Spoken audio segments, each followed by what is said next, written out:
Happy morning friends. இன்றைக்கி நீங்கள் பார்க்க போகிறது ஃப்ரைடேயோட மினி விலாக் தான். இன்றைக்கி காலையிலையும் 5:30 மணி அந்த மாதிரி எந்திரிச்சாச்சு. ஸோ ஃபஸ்ட்டு ஃப்ரெஷ்அப் ஆகிட்டு கிச்சனுக்குள்ளே வந்து என்ன ஐட்டம்ஸ் எல்லாம் ஃப்ரிட்ஜ்லேருந்து எடுத்து வைக்கணுமோ அதை ஃபஸ்ட்டு எடுத்து வச்சுட்டேன். முட்டையும் அவிக்கிறதுக்கு வச்சுட்டேன். அதுக்கடுத்து ஒரு பெரிய கிளாஸில் சுடு தண்ணி ஊற்றிட்டு பால்கனிக்கு போயாச்சு.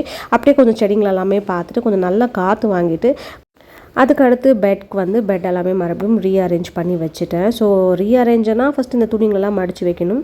சம்டைம்ஸ் வந்து லேட் ஆகிடும். ஆனால் நம்ம காலையிலே இந்த வேலை பண்ணி முடிச்சிட்டோம்னா நம்மளுக்கு கொஞ்சம் மைண்ட் ஃப்ரெஷ்ஷாக இருக்க மாதிரி இருக்கும். பெட்டை பார்க்குறப்பெல்லாம் ரிலாக்ஸ் பண்ணணும்னு தோணும். அதுக்கடுத்து கிச்சனுக்குள்ளே வந்து மறுபடியும் என்னோடய வேலை ஸ்டார்ட் பண்ணேன். இன்றைக்கி மதியத்துக்கு வந்து 1 pot ரெசிபி தான் செய்யலான்னு பிளான். அதனால் புதினா பாத் தான் இன்றைக்கி செஞ்சுருக்கேன். காலையிலைக்கு வந்து சப்பாத்தி, அப்புறம் வந்து அவிச்ச முட்டை, காய்கறி இந்த மாதிரி பண்ணிவிட்டேன். எனக்கு வந்து சத்து மாவோட கொஞ்சமாக கோதுமை மாவு மிக்ஸ் பண்ணி எனக்கு தனியாக அடை மாதிரி தட்டி எடுத்துக்கிட்டேன். இதுதான் என்னோட பிரேக்ஃபாஸ்ட்டோட பிளேட் காலையில். அதுக்கடுத்து பாக்ஸ் எல்லாம் பேக் பண்ணியாச்சு. ஒரு ரிட்டன் கிஃப்ட்ஸோட வீடியோவும் ஷூட் பண்ணியாச்சு. Bye bye.